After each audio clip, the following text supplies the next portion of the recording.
Welcome to my YouTube channel Legal Information Law Insights. I am Advocate Mukund Mahajan. Today, I am going to discuss a very important and recent judgment of the Honorable Delhi High Court delivered on 29th October 2025 in the case of Mr. Krishan Lal Gulati and Another versus State of NCT of Delhi and Another, Crl.M.C number 7534 of 2023.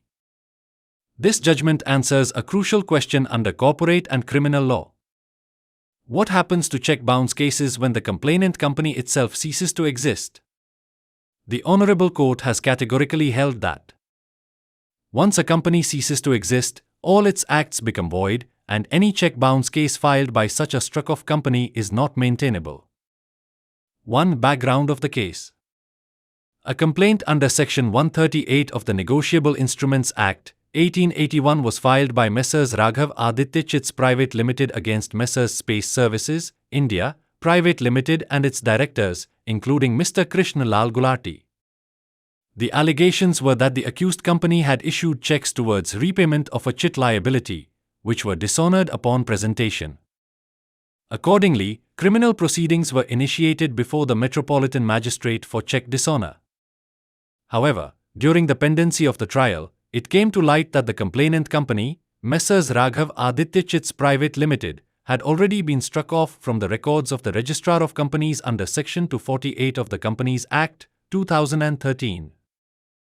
2. Petition before the High Court. The petitioners approached the Honorable Delhi High Court under Section 482 of the Code of Criminal Procedure, seeking quashing of the proceedings on the following grounds.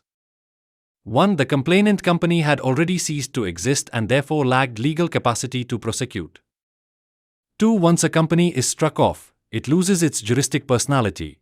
It can neither sue nor be sued. 3. Hence, any complaint filed in its name is void ab initio, invalid from the very beginning. 3. Arguments of the respondents. On the other hand, the counsel for the state and the complainant contended that 1. The cause of action had arisen when the company was still operational. 2. The subsequent striking off should not invalidate the earlier proceedings.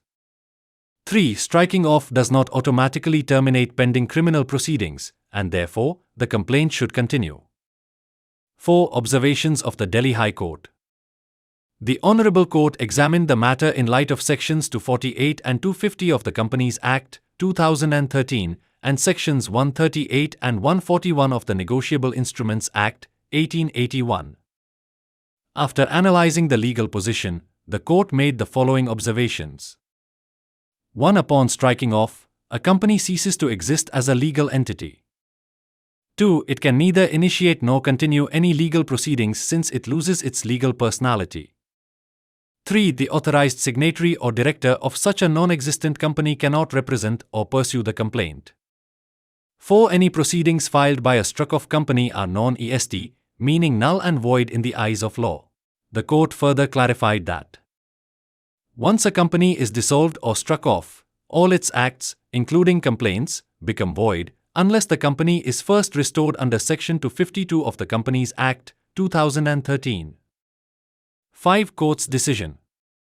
The Honorable Delhi High Court allowed the petition and held that the complaint filed by a struck-off company under Section 138 of the Negotiable Instrument Act is not maintainable.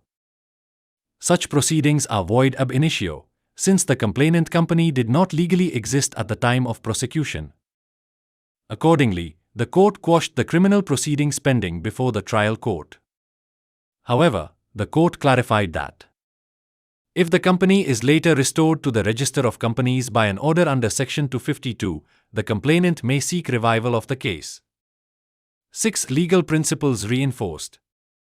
1. Company's legal personality ends upon striking off, it cannot prosecute or defend any case thereafter. 2. Complaints filed by non-existent entities are void, proceedings cannot continue in law. 3. Restoration is the only remedy, the complainant must first restore the company before pursuing any legal action. 4. Directors cannot act for a non-existent company, any representation made in its name has no legal effect. 7. Important precedents referred. Anita Hada vs. Godfather Travels and Tours Private Limited, 2012, 5 SCC 661. Hindustan Unilever Limited vs State of MP, 2020, 10 SCC 751. MS Shakti Travels vs State of Bihar, 2018 SCC Online Path 1367. Section 250, Companies Act, 2013 Effect of dissolution of a company. 8. Practical takeaway. This judgment serves as a clear reminder to litigants and legal practitioners. Always verify the status of your company on the MCA portal before filing or continuing check bounce cases. If your company has been struck off, first apply for restoration under Section 252 of the Companies Act. Filing or pursuing a case in the name of a dissolved company will result in quashing of proceedings and may cause unnecessary litigation costs. Conclusion. The Delhi High Court's judgment dated 29 October 2025 in Crl.M.C number 753420-3 Krishan Lal Gulati and Another versus State of NCT of Delhi and Another has once again reaffirmed that once a company ceases to exist, all its acts become void, and no proceedings under the Negotiable Instruments Act can be maintained by or on behalf of such an entity. Thanks for watching this video. If you found it informative, please like, subscribe, and share your thoughts in the comments. Don't forget to hit the bell icon for more legal insights. I will meet you in the next video soon. Jai Hind. Jai Bharat.